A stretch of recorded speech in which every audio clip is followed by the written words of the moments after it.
Tinha um lugar maravilhoso, entre aspas, atrás da Santa Casa, perto do cemitério. Tinha lá uma confeitaria que era frequentada por jovens. E eu estava tinha terminado um namoro com um rapaz, estava meio tristinha, mas vamos curtir a vida. Chego lá e ele estava nessa lanchonete lá, nessa confeitaria. E eu olho, secando meu ex lá, e atrás da mesa do meu ex tinha um outro rapaz, que era o Afonso. E ele achava que eu estava olhando para ele, né? Então tudo bem, numa boa, sorri. Aí eu lembro que eu fui no banheiro, ele passou por mim e disse assim, oi, não sei o quê. E tinha um colega dele, que foi meu aluno, disse, tem um cara interessado em você. Eu falei, deixa quieto aí. E não sei como é que foi, por proximidade desse colega, começamos a namorar rapidamente, 4 meses de namoro, noivamos e casamos. Então a coisa foi meio rapidinha.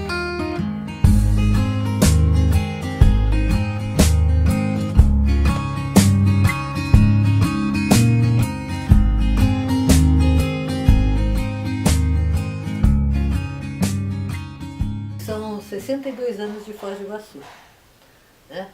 E eu não vim diretamente do Rio Grande para cá. Eu vim de Toledo para Foz do Iguaçu. Nós viemos do Rio Grande do Sul, onde nós tínhamos uma vida muito boa, com casa, com telefone, água encanada, e luz elétrica, etc. Então viemos para Toledo morar na 11ª casa de Toledo. Calcule o estrago. E aí um dia meu pai chega lá e diz assim, nós vamos para Foz do Iguaçu. Minha mãe disse, quando? Hoje. Então era fogão a lenha, tirou o fogão a lenha com a chapa quente em cima do caminhão. Foi cachorro, foi galinha, foi tudo e viemos parar em Foz do Iguaçu. Eu sei que foi uma epopeia, essa viagem ainda doente as crianças, né? E eu lembro que eu tinha cabelo comprido, que era um horror, as tal das tranças, eu me abaixava e ai mãe, não puxa meu cabelo, eu odiava aquelas fitas enormes, porque não dava para fazer muita arte, que aquilo lá caía, né? Então, bom era mesmo um cabelo que desse para voar, mas moça tinha que ter o cabelo comprido e coisa nada. Brincava muito de Tarzan nas árvores e tudo. Eu sou responsável pelo meu irmão ter quebrado o braço, né? Porque eu dizia para ele que eu era Tarzan e o que o Tarzan fizesse a Chita tinha que fazer, né? E ele era Chita, né? Eu ia de um galho pro outro galho, vamos Chita, vamos! E a piazada da vizinhança junto, né? E numa dessa a Chita errou o galho, caiu e quebrou o braço, né? Aí desce Tarzan da árvore. Eu não, deixa meu pai chegar em casa, me dá guarita, porque senão não dava, né?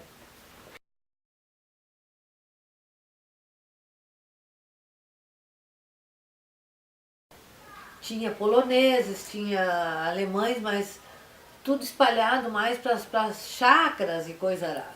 No centro mesmo eram comerciantes. E pessoal bem antigo, bem simples assim, mas tudo gente boa. E o comércio aqui de madeiras era onde fluía dinheiro. E o comércio em si, aqui no centro da cidade, era umas lojas simples, né? E muita coisa de alimento, de coisa nada, vinha da Argentina.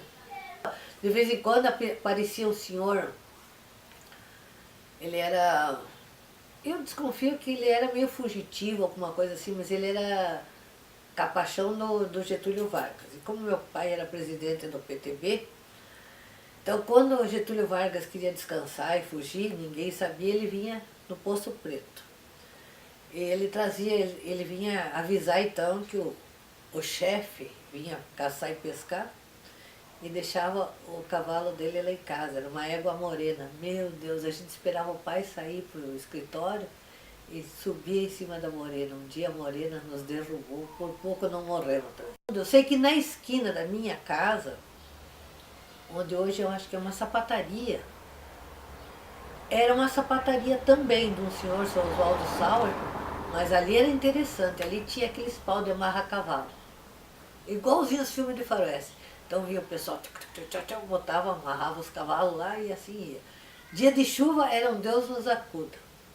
A Avenida Brasil tinha a subida do Botafogo, que ia para o batalhão, e tinha a subida para a Catedral, que lá era a igreja. tinha as pinturas maravilhosas, tinha um órgão que tinha um som lindíssimo, tinha o lugar de coral, que depois, mais tarde, eu participei do primeiro coral da cidade.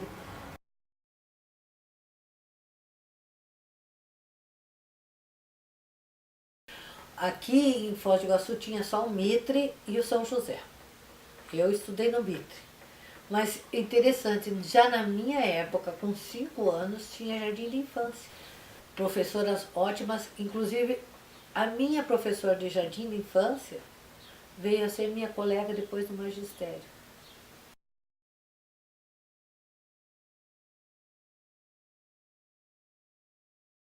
Tinha um cinema, o tal do Balança Mas Não Cai, que era um prédio de madeira. E eu acho que quando ventava, de certo fazia alguns barulhinhos, porque nós já conhecemos ele velho. Tá? Depois é que fizeram o tal do Cine Star, aí já foi o cinema mais moderno, né? Do qual meu pai foi gerente do cinema. E aí quando eu comecei a ficar mocinha, bota os filhos para trabalhar e eu era porteira do cinema. Eu sei que Ben-Hur eu devo ter assistido umas 15 vezes. Rei dos Reis eu acho que assisti umas 10 vezes. Eu sei que Semana Santa, por exemplo, era até interessante, era um negócio diferente aqui em Foz do Iguaçu. Semana Santa não havia função nas casas de prostíbulo, né? Então descia todas as mocinhas para o cinema. Então tinha a parte de baixo e a parte de cima que era tipo de um... como nos teatros, umas frisas, assim, uma coisa.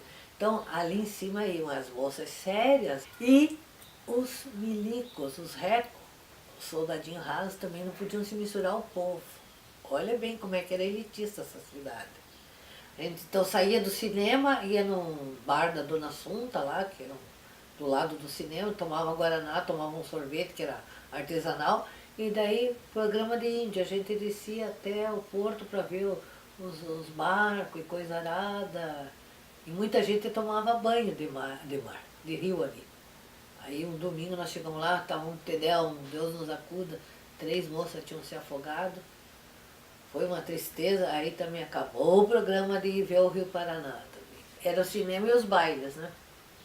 Então já tinha o Oeste Paraná Clube e depois tinha o tal do Gresf, que hoje é onde é o antigo aeroporto. E a gente, como morava no centro, né?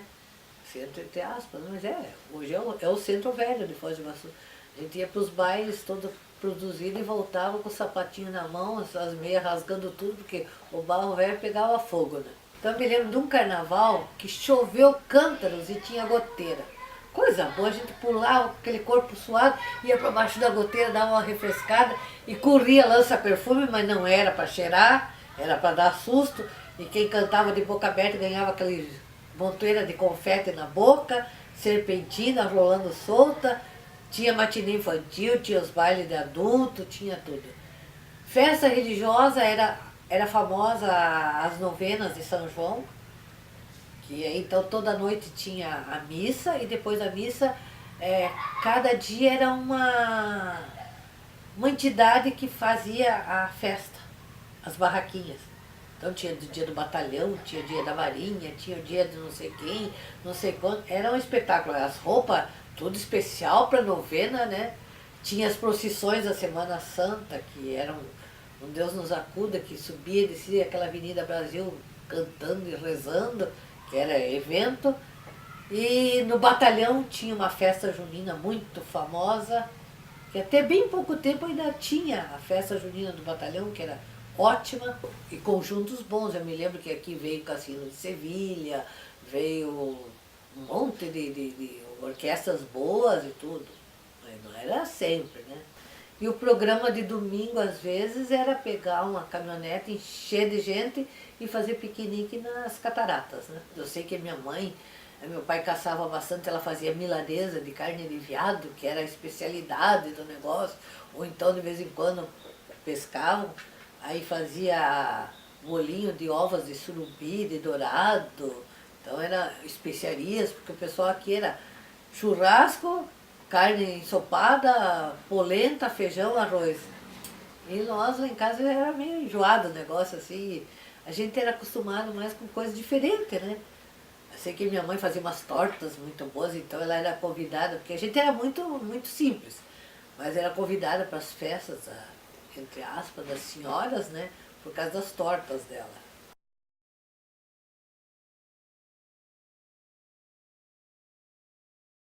O comércio com o Paraguai era feito por Franco, e de barco, ou balsa. Tanto é que quando eu tinha 12 anos eu fui para Assunção, numa excursão de escola.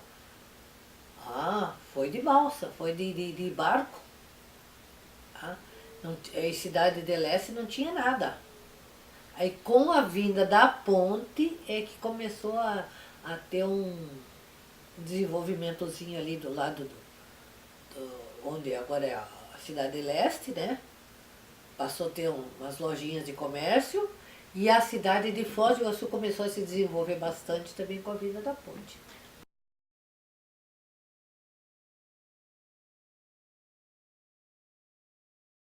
Olha, a ditadura militar no Brasil, em Foz do Iguaçu especificamente, foi muito bem sentida. Houve uma revolução, mas que revolução? Não vimos tiro, não vimos nada, não vimos, como é que eu vou dizer, trincheiras, nada disso. Desceu goela abaixo, assim. E todo mundo que veio, Costa Câmara-General, todo mundo que chegou aqui da cúpula da ditadura militar, não era um Costa Cavalcante, tinha sido ministro do interior na época dos governos militares. Né? O batalhão está muito presente na cidade. Né? A prefeitura não tem eleição. E a cidade ficou 20 anos com o interventor. Nós não tínhamos eleições aqui. Nós engolíamos prefeitos. Assim, notícias, só vinham notícias que interessassem ao poder. Reclamações quase não se via, greves também não.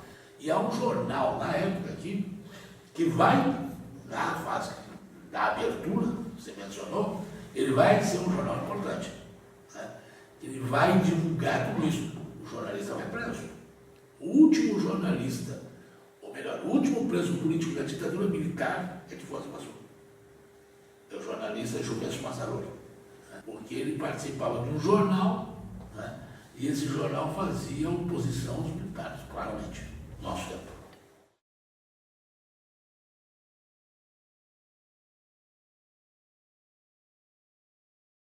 Bom, eu mesmo fui ameaçada, né? Eu estava dando uma vez aula e comentando sobre a CLT, os direitos, os deveres dos trabalhadores. Poxa, mas é a Carta Magna do trabalhador. Aí eu fui recomendada, entre aspas, por um aluno que cuidado que eu não falasse, porque podia ser que houvesse alguma repreenda por parte de órgãos competentes com relação às minhas aulas. Falei, mas gente, não, a senhora está insuflando, colocando os trabalhadores contra os patrões. Falei, não, eu simplesmente estou orientando e mostrando o que é uma carta magna, que é a Constituição. Eu dava aula nessa época. Né? E na minha sala de aula tinha gente do SNI. Alguns eram alunos meus que conheciam. Né? E eles mesmos informaram, olha, não fala porque nós temos aí. Né? Eles eram da Marinha, do Exército, ou da Aeronáutica, mas da Marinha e Exército. Não falam porque nós estamos aqui para outra finalidade. Então, né? E havia aluno que provocava. Né? Havia um aluno, que até hoje eu sei o nome dele, que numa aula de OSPB, o senhor podia falar sobre a democracia brasileira? Ou não? À vontade. O Brasil é um país democrático? Sim, segundo a Constituição, no seu parágrafo e tal. E ironia, né? Ironia, porque tinha um cara do SNI dentro dessa sala. Então, claro, você vai ser besta de falar alguma coisa e você chamar. As pessoas aqui eram chamadas no batalhão para prestar depoimento. Eu tive um colega meu, professor, que foi lá, né, porque eles acharam que o cara falou aquelas coisas, né? E, claro, né, isso criava um estado de medo, de ressentimento. As pessoas acabavam desconfiando umas das outras, como ocorreu no Brasil inteiro. Né? Porque a censura tem esse malefício desgraçado, né? Hoje, um certo tempo, todo mundo desconfia de todo mundo. Né? E aí o clima ficou um clima de terrorismo puro, né? Eu dei aula também no curso de técnico em contabilidade E tinha os alunos que eram eternos, assim, não... começava o ano, estavam lá eles, e terminava o ano, eles estavam lá, no ano seguinte eles estavam na mesma série. E eu disse, mas poxa, que história é essa? Eles não eram alunos, eles eram informantes. Poucos, mas e a gente, eles acham que a gente é sem memória, né? A gente sabe direitinho.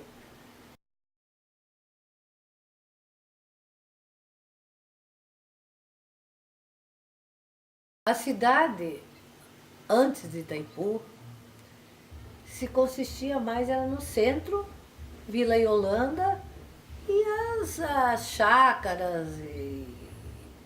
Tanto é que esse lugar onde nós moramos aqui não existia. Isso aqui eram tudo chácaras. Vila A eram as fazendinhas. A gente não pode se esquecer que todo o projeto Itaipu, etc., é um projeto militar. O medo maior na cidade é que não houvesse mais espaço para gente. Aquele medo, porque de um dia para o outro, tudo se tornou caro e difícil aqui. Tudo. Em compensação, de um dia para o outro também começou a aparecer lojas e comércio e escola, isso e aquele outro. Você ia ao supermercado, de manhã tinha leite, de tarde já não tinha mais, não dava tempo de repor. Então isso foi um baque muito grande para a cidade, inclusive escola. Com tudo que Itaipu construiu 3 vilas, né? A Vila A Vila B e a Vila C. E ainda mais tinha o canteiro de obras, mas mesmo assim, hospital, nós tínhamos somente a Santa Casa, de repente apareceu, rapidamente eles tiveram que construir o Hospital Madeirinha, que hoje é o Costa Cavalcante, mas tudo era assim, barracões e coisa arada. Então houve um impacto grande e a cidade não estava preparada para isso. Foi contratado, né? Isso tudo foi contratado e feito a toque de caixa. Toque de caixa por quê? Porque o pessoal está chegando e tinha que arrumar casa. Então constrói as casas, depois constrói as ruas, depois constrói o colégio, vai tudo assim. Né? E alguém pensou, como nós estamos na ditadura militar, e esse é um dado desse ponto importante, o modelo foi um modelo militar. Eles prepararam 3 tipos de cidades diferentes dentro de uma só. Que o pessoal da Vila C ficava mais restrito ao lado deles, vinham para a cidade só quando era muito necessário, né? As compras e coisa arada. A Vila B, os engenheiros, naquele cantinho deles, fizeram o clube deles, fizeram igreja para eles. A Vila A dos técnicos também formaram o Clube Floresta, para a diversão deles.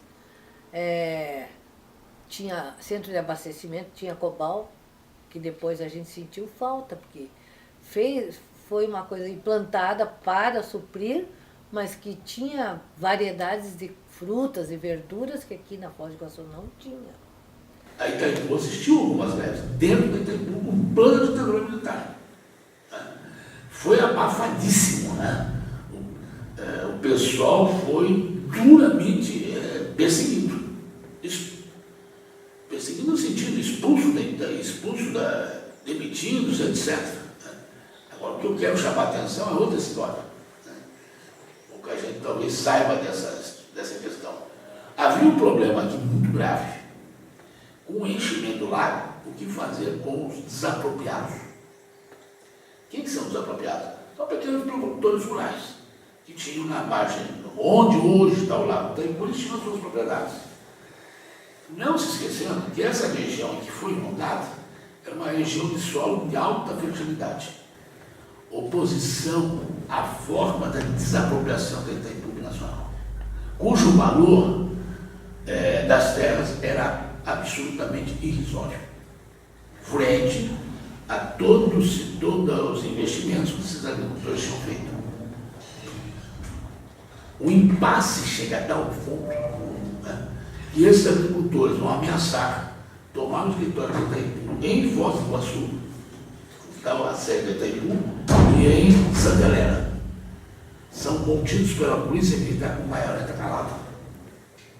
O trevo de acesso de entrada da Itaipu aqui em Foz do Iguaçu, onde eles ficaram acampados por cerca de 3 meses e meio.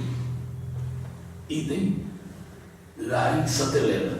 E após uma briga violenta, discussão violenta, né? Finalmente a Itaipu cede. Era constrangedor, porque dava no anglo-americano. Todos os dias eu passava de ônibus ao lado do acampamento. Né? E aí, eu me lembro bem, porque era inverno. Foi um inverno terrível, com chuva, uma sujeira desgraçada. As crianças imundas, aquela coisa terrível. Todos os ônibus que iam para Paraguai passavam exatamente no local para assistir toda a cena. Né? Provavelmente por esta pressão de televisão, nada, nem pensar no jornal, nem pensar, a não ser o nosso tempo. Né? E a única personagem, ou algumas personagens que se ligaram a esses grupos, inclusive de Foz do Iguaçu, teve gente que ajudou, dando roupa, comida, remédio, água. Por exemplo, a prefeitura de Foz do Iguaçu não cedeu água. O prefeito de Medianeira, que era também nomeado na época, é que cedeu água. Na questão dos visitantes, para você visitar Itaipu, você tinha que deixar carteira de identidade. 24 horas ficava com eles, para que eles consultassem o SNI para ver se liberava ou não a entrada. Então, sempre, de um dia para o outro. Se é argentino, de jeito nenhum. Não liberava nem a cacete. Motivo: a rivalidade militar entre brasileiros e argentinos na época da ditadura. Eu tenho um irmão que é engenheiro, e ele estava em Ivaiporã. Eu fui para Ivaiporã, interior aqui do Paraná, norte do Paraná. Mas aí ele tinha perdido emprego. Vamos para Foz do Iguaçu, vamos embora. Lá estão construindo hidrelétrica, ela deve ter emprego, estava numa situação meio difícil. Viemos. 1977. Quando cheguei aqui, a Itaipu estava começando a construção, já estava uma bagunça desgraçada. Né? A cidade não tinha onde você morar. Tudo tomado. Hotel, casas de periferia, tudo. Né? Cada dia, praticamente, chegava um ônibus na Avenida Brasil, porque ali era a rodoviária antiga da cidade, de São Paulo, de peões de obra. Saltavam do ônibus, já pegavam o ônibus, a condução da Itaipu, das construtoras, e iam direto para o canteiro de obras. O recrutamento de pessoal era feito dentro da cidade, não era lá, ainda dentro da Itaipu, dentro do canteiro de obras. Isso aqui era um inferno. A construção da hidrelétrica de Itaipu trouxe gente do Brasil inteiro para cá. Né? Aqui não havia mão de obra, nem técnica, mão de obra técnica para poder fazer a construção da hidrelétrica. Quando você conhece, veio gente do país e de fora. Né? Então, no colégio do anglo-americano que servia a obra, estava todo mundo do mundo inteiro lá dentro. Havia uma elite na cidade, intelectual, econômica, né? Que de repente se viu desprestigiada completamente, né? Pela elite de Itaipu. Quer dizer, entenda, né? Tecnicamente eles eram mais bem preparados. Né? Nós estamos na época da ditadura, né? Então o prefeito da cidade era um coronel do Exército, nomeado pela Itaipu. Imagina que eles estão construindo a Avenida Paraná e a Avenida JK. Então aqui era um calor estupendo, né? Eu cheguei em outubro. Né? E o dia que estava ameaçando chuva, o vento vindo do Paraguai, a cidade ficava vermelha, por causa das escavações das duas avenidas. Né? E você ficava todo suado, completamente sujo, de terra. Né? Então, era assim que se vivia. Quando vai encher o lago, esse pessoal se viu firme, e conforme a água vai subindo, e os bichos? Aí fizeram uma propaganda, tá? Mas foram realmente catar os bichos. Embaixo do rolo foi isso, né? Cobra, não sei o quê, tudo foram pego, boiando já na água, nas galhos das árvores, conforme a água ia subindo, né? Tudo isso foi trazido, é a origem do que você tem hoje. Refúgio biológico, aqui no Bela Vista, na Vila C, né? Que foi o primeiro grande momento em que se faz esse trabalho. Terminada a hidrelétrica de Itaipu, não existe construção de grandes obras no Brasil, porque nós estamos na década de 80. Muitos foram embora, já tinham ido para o Iraque. Muitos foram embora porque acabou, e muitos permaneceram. Fazendo o quê? Pois é, aonde que essa mão de obra vai se alocar? Principalmente a mão de obra de qualificação mais baixa. E aí você tem um inchaço populacional de gente desqualificada, que fazia pequenas passagens de mercadorias no Paraguai, lícitas, não, todas ilícitas, até droga. Né? E isso aparecia, digamos assim, como um meio de vida. Agora, você imagina, né, que o quanto isso possa render economicamente que o sustento de uma família. Então, a violência começa a existir, como nós estamos vendo agora, muito mais fortemente, a partir desse momento. Ganhou em desenvolvimento, ganhou em progresso, ganhou em cultura e perdeu bastante da sua identidade, ganhou, entre aspas, criminalidade, que nós tínhamos, mas era uma cidade, não era uma cidade tão violenta como essa. O problema é que, pós o boom de Itaipu, o que aconteceu? Muita gente foi embora, mas muita gente ficou desempregada também. Na parte de escola, eu trabalhava no Núcleo Regional de Educação, no Departamento de Documentação Escolar, para transferências de alunos, não vinha assim, montes, vinha de carrinho de supermercado. Eram 30, 40 carrinhos que vinham assim, e nós tínhamos que dar conta daquilo de um dia para o outro, porque o pessoal mudava e queria a sua documentação. Principalmente quem fez vestibular, uma coisa assim.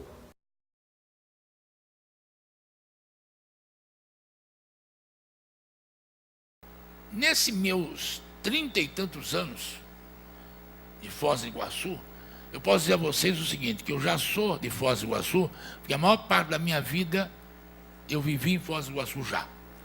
A maior parte da minha vida eu tive a felicidade de viver com a Carmen.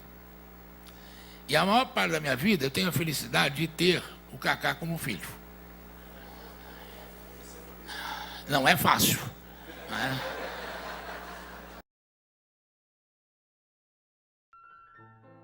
E quando deu uma tal de enchente, eu cutuquei meu irmão.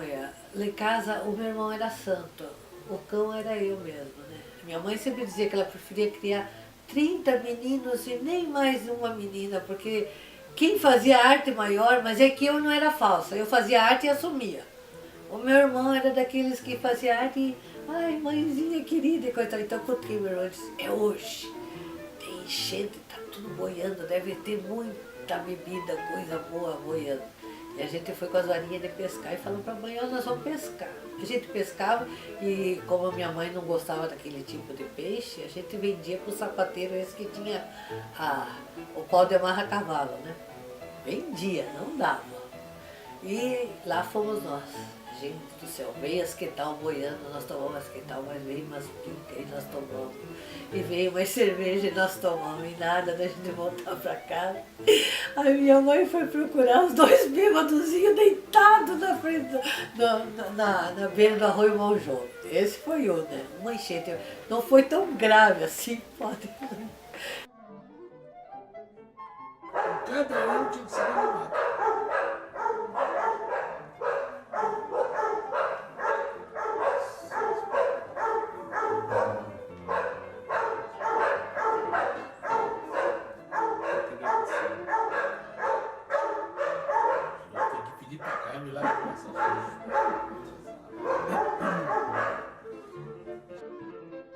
Porque isso aqui é uma Babilônia. É por isso que eu amo isso aqui.